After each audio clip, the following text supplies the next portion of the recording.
Question पूछता हूँ, क्या करोगे अगर तुम सडनली खुद को एक बिल्डिंग से नीचे गिरते हुए पाओगी तो?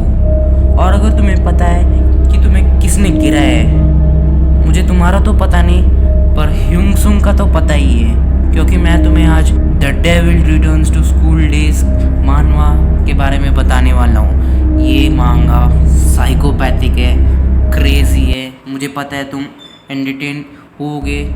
ह्यूंग सुंग खुद को अपने स्कूल के टेरेस के रूफ से गिरते हुए पाता है। वो खुद से बोलता है कि मैंने ऐसा क्या किया कि मुझे मरना पड़ रहा है। वो खुद से बोलता है मेरे साथ ऐसा क्यों हो रहा है, पर उसे पता है कि उसके साथ ऐसे किसने किया। उन लोगों ने किया। उन लोगों ने मेरी स्कूल की ज़िंदगी बर्बाद कर दी। अगर मेरे को एक मौका मिले तो मैं उनकी ज़िंदगी बर्बाद कर दूंगा। ह्यूंग संग बिल्डिंग से गिरने के बाद एक वेजिटेटिव पेशेंट बन जाता है। वो कोमा से उठ नहीं पाता। वो खुद से बोलता है काश मेरे को एक मौका मिले, काश मेरे को एक मौका मिले। मैं हर चीज़ को बदलना चाहता हूँ पर ऐसा हो नहीं सकता। उसको पता था ऐसा हो नहीं सकता, पर वो सिर्फ और सिर्फ भगवान से विनती कर रहा था। कोमा में रहने के बाद 10 साल बीत गए। 10 साल बीतने के बाद भी वो अपने रिवेंज को बदलना नहीं चाहता था।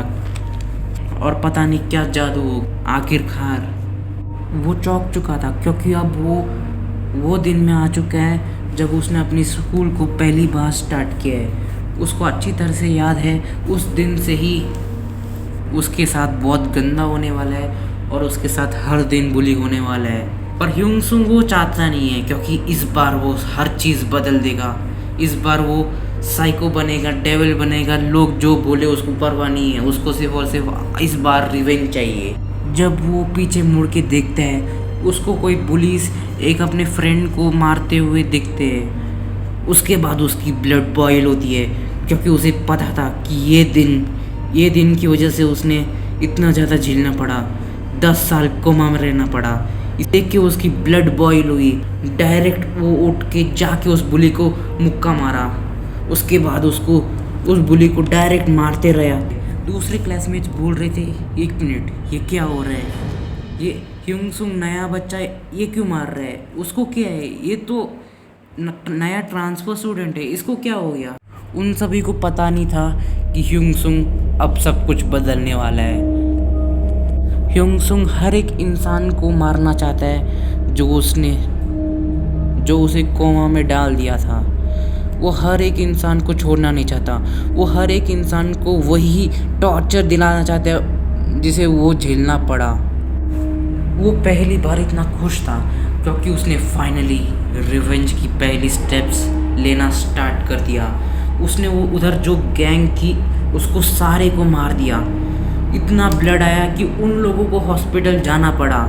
उस गैंग का गैंग लीडर उस क्लासरूम में आता है, पर ह्यूंग सुंग रुकने के लिए तैयार नहीं था, क्योंकि उसे और ज़्यादा देखना था, और ज़्यादा रोने देखना था, और ज़्यादा खून देखना था। इसीलिए वो गैंग लीडर को मारने लगता है। लोगों को लग रहा था कि वो पागल हो चुका है, वो टिक नहीं पाएगा, पर जो हुआ वो अलग था। उसने गैंग लीडर को इतना मारा कि वो हॉस्पिटलाइज हो गया और उसके पेरेंट्स को आना पड़ा। सून ये खबर टीचर के पास चलती है। उसके बाद ह्यूंग सुंग को टीचर के पास जाना पड़ता है, टीचर के कैबिन के पास जाना पड़ता है। ह्यूंग सुंग को अच्छी तरह से पता है जो ये टीचर है ये कोई काम का नहीं है, ये सिर्फ और सिर्फ पैसों के लिए डूबता है और कुछ भी करने के लिए तैयार है पैसों के लिए। वो टीचर डांटता है, साले तुम्हें जिंदा नहीं रहना क्या, तुम्हें पता है तुम्हें किसने मारा है। उसके बाद उस टीचर ने बोला कि तुम्हें एक्सपेल तो होना ही पड़ेगा। और उसके बाद ह्यूंग सुंग उस टीचर के कान के पास जाके बोलता है तुम ज़्यादा नौटंकी मत कर बे, क्योंकि मुझे तुम्हारे इंग्लिश टीचर के अफेयर के बारे में पता है। अगर तुम्हें ज़िंदा रहना है, अगर तुम्हें स्कूल में टीचर की तरह बनना है तो तुम्हें पता है ना तुम्हें क्या करना है। ह्यूंग सुंग ने उस टीचर के साथ ऐसा इसीलिए किया क्योंकि उसे पता है कि ये टीचर एक गार्बेज है, ये एक टीचर के नाम के लायक भी नहीं है, क्योंकि इसने पैसे के लिए 10 साल पहले उसकी ज़िंदगी बर्बाद कर दी थी। टीचर को सबसे पहले समझ में आ गया कि अब मुझे इस बंदे को सपोर्ट करना ही पड़ेगा, क्योंकि अगर इसने कुछ भी स्प्रेड कर दिया मेरे बारे में तो मैं ख़त्म हूँ, मेरी ज़िंदगी बर्बाद हो जाएगी। अभी ह्यूंग सुंग बहुत बड़ी प्रॉब्लम में आ चुका है, क्योंकि जिस बंदे के गैंग लीडर को उसने मारा है उसकी फैमिली बहुत अमीर है कि माँ कुछ भी करने वाली है ह्यूंग सुंग को जेल में डालने के लिए। पर वो 10 साल कोमा में था। उसे पता है कि फ्यूचर कैसे बदलने वाला है, कि उसे पता है कि फ्यूचर कैसे चलने वाला है, क्योंकि उसने हर कुछ एक्सपीरियंस किया है जब वो कोमा में था।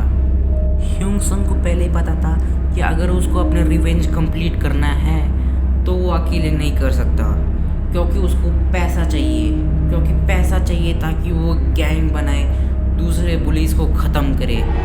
इसीलिए उसने अपने फ्यूचर को जानने की एबिलिटी को यूज़ किया और गया चांगब्योंग, म्यूनजिन चांगब्योंग, जो भी मैं बोल रहा हूँ क्योंकि मुझे प्रोनाउंसिएशन अच्छा नहीं आता, जो भी ओके है। चांगब्योंग एक पागल इंसान था, क्योंकि एक अमीर परिवार से होने के बाद भी वो दारू पी के लड़कियों के साथ घूमता रहता था और लोगों को मारता रहता था और दिखाता था कि मेरे फैमिली के बारे में पता है, तुम्हारी ज़िंदगी बर्बाद कर दूंगा मैं। ह्यूंग सुंग अभी चांगब्योंग को अपने मुट्ठी में लेने वाला था, क्योंकि उसे पता है कि अगर मुझे रिवेंज लेना है तो मुझे पैसों की ज़रूरत है और चांगब्योंग से बेहतर ऑप्शन मुझे किधर भी नहीं मिलने वाला। ये मानवा एक टॉप नॉच मानवा है, क्योंकि अगर तुम्हें लगता है कि चांगब्योंग एक साइड कैरेक्टर है तो तुम भूल ही जाओ, क्योंकि चांगब्योंग तुम्हारा फेवरेट कैरेक्टर बनने वाला है अगर तुमने ये मानवा देखा है। मैं तुम्हें ज़्यादा स्पॉयलर्स नहीं दूंगा, तुम डायरेक्ट इस मानवा को पढ़ सकते हो कोई भी वेबसाइट पे जाके। ये मानवा इज़ बेस्ट। जिस बंदे ने ये बनाया है, अगर ये मेरे सामने आ गया तो मैं उसके पैर पकड़ लूँगा, भाई इसका सेकंड सीज़न जल्दी लेके आओ, क्योंकि मैं इस एनिमे का फर्स्ट सीज़न मैंने पहले ही कंप्लीट कर दिया है। मेरे को इसका सेकंड सीज़न चाहिए, मेरे को और चैप्टर्स चाहिए, क्योंकि मैं इस एनिमे के लिए पागल हो चुका हूँ। सॉरी मानवा, मैंने एनिमे बोला क्या? तो आज के लिए इतना ही, जाके तो इस मानवा को एंजॉय करो। Bye bye, see you soon.